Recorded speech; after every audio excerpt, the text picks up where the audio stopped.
NIO Stock, we have an update. More failed to deliver data that came through. It is showing up on Chart Exchange. It is not showing up on Fintel. Fintel will probably share it tomorrow, but here's what I'm seeing. Hundreds of thousands of shares day after day after day that couldn't be located. So that's the most recent data we have from early October.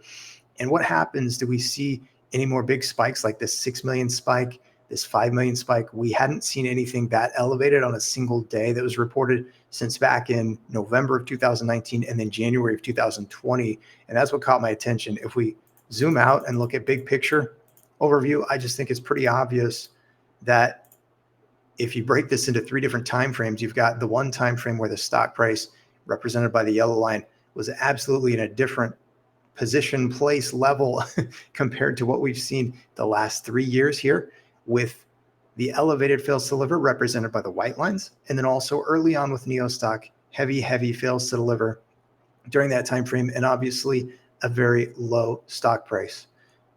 Just me sharing data as we see it, as we get it, as I'm able to.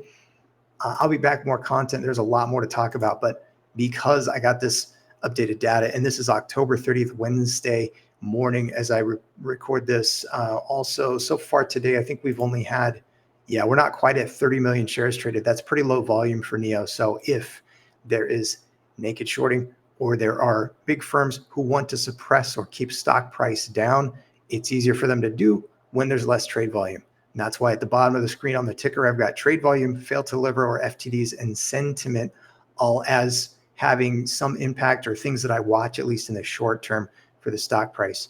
Back when NIO Stock made its big run, it was not uncommon to see 100 million shares or hundreds of millions of shares traded even on different days. And so, let's just see what happens heading into the end of the year. I do think we have an excellent chance of seeing positive stock price action from NIO before the end of the year.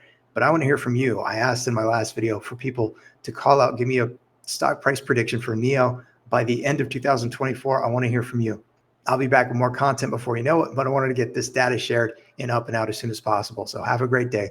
I'll see you all again very soon.